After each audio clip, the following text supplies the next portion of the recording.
So many great artists, so many creative people out there, and the pandemic did not stop their work. With us now, let's bring in Jex Blackmore. She is an artist and an activist. Thank you so much for being with us. For having me. I appreciate it. So, how was the film festival this year? It was certainly different, but I think that there's just an incredible amount of work and work that really responded also to, the pandemic and isolation. So really relevant themes. So it was a joy to be part of, even if we couldn't be together in the theater.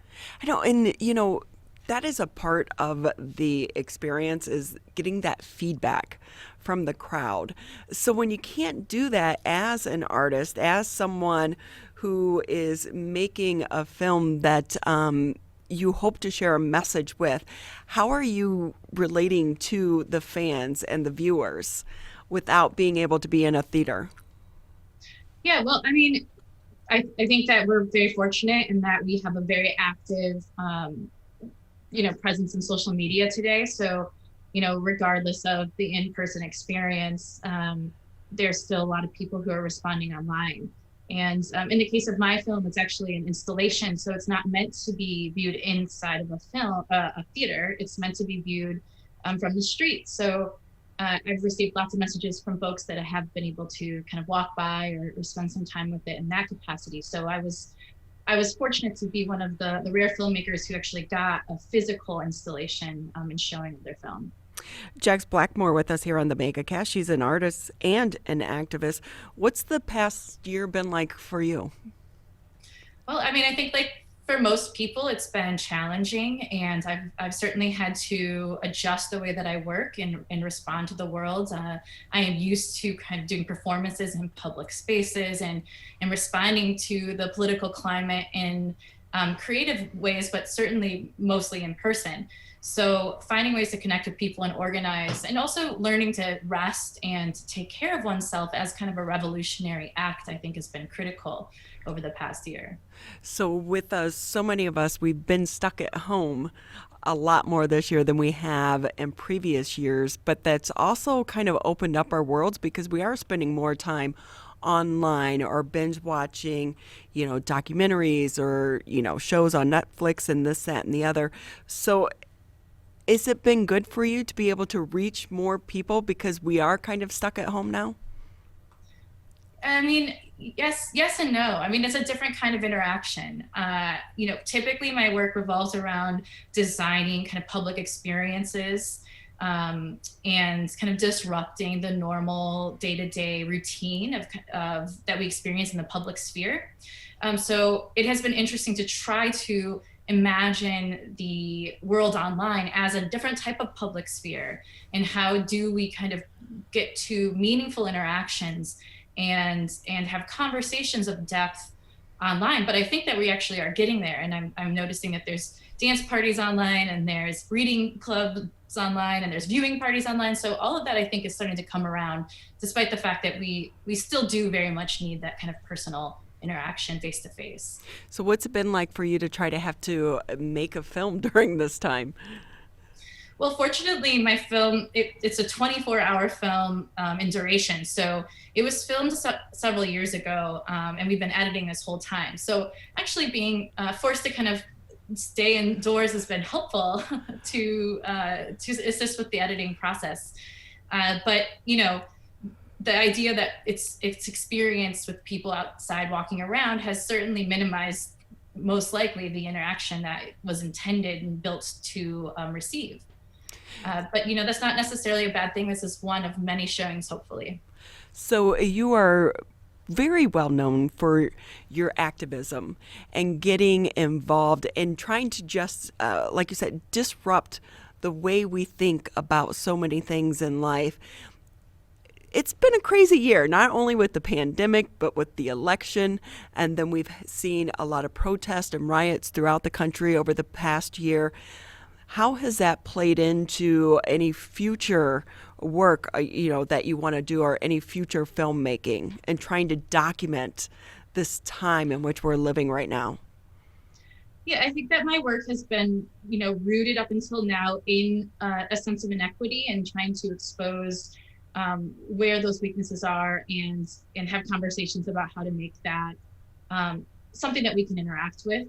And there's now a whole world of people who are being active on the street who weren't before, and coalitions of support working on various different issues that ultimately intersect.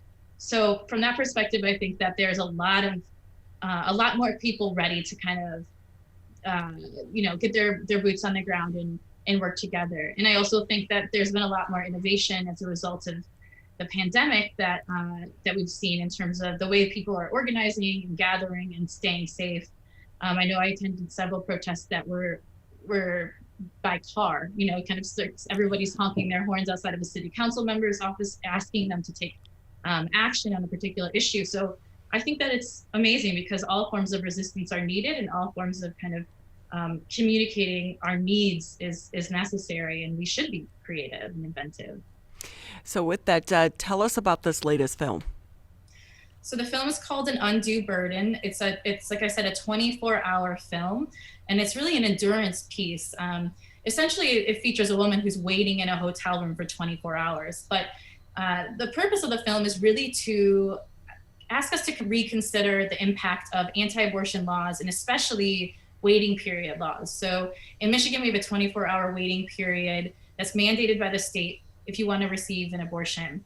And a lot of people say that this is, not really a big burden. Like, what's the big deal if you have to wait? Well, it is a big deal if you consider the folks that need to obtain abortion procedure.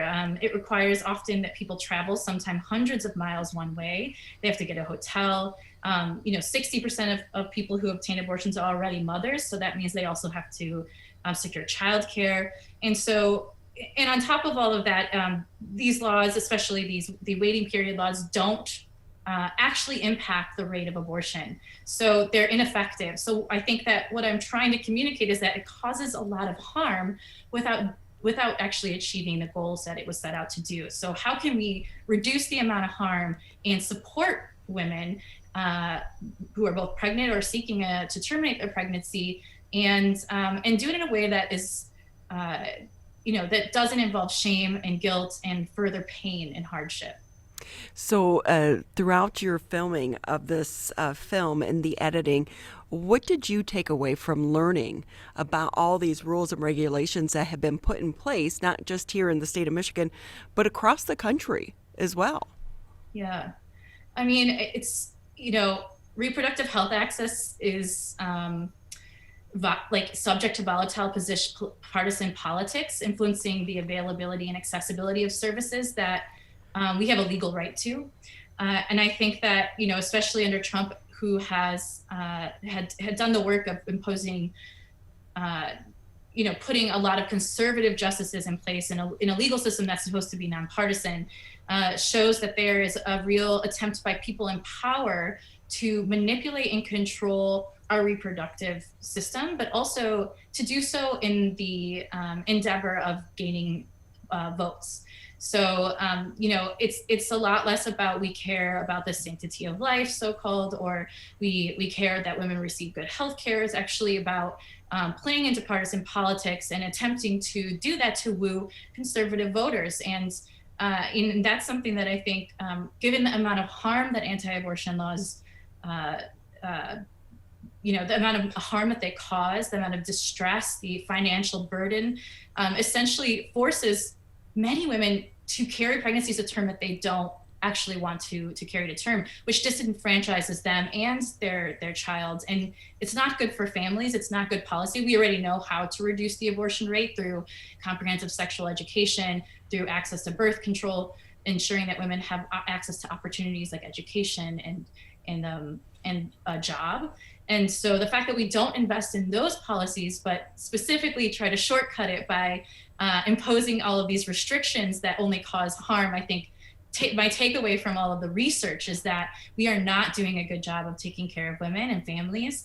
And it is necessary for us to call out those in power and to call what they're doing as manipulative and a power grab rather than actual care for our communities. Yeah, it really is amazing that so many insurance plans will cover Viagra, but they will not cover birth control. Jex Blackmore with us here on the MegaCast. She's an artist and an activist. Just about another minute with you here on the show. How can people find out more about your work, and what do you think is next for you? Well, I mean, you can visit my website or any of my social media accounts. It's just jexblackmore.com. You can also learn about the film through the website. And I have several, I'm excited to continue making films and kind of delving in the world of theater. And so I hope that folks will stay tuned. The film will also hopefully be available for viewing in Detroit this fall, as well as online. So just stay tuned and follow my social networks, and you should be able to figure out when that is and how you can participate. And we hope theaters reopen soon. Yes, definitely. Well, Jex, it's been so great having you with us. We appreciate your time. And also, good luck on your next projects and stay passionate. We need people such as yourself here in our community to wake all of us up. Thank you. I appreciate it.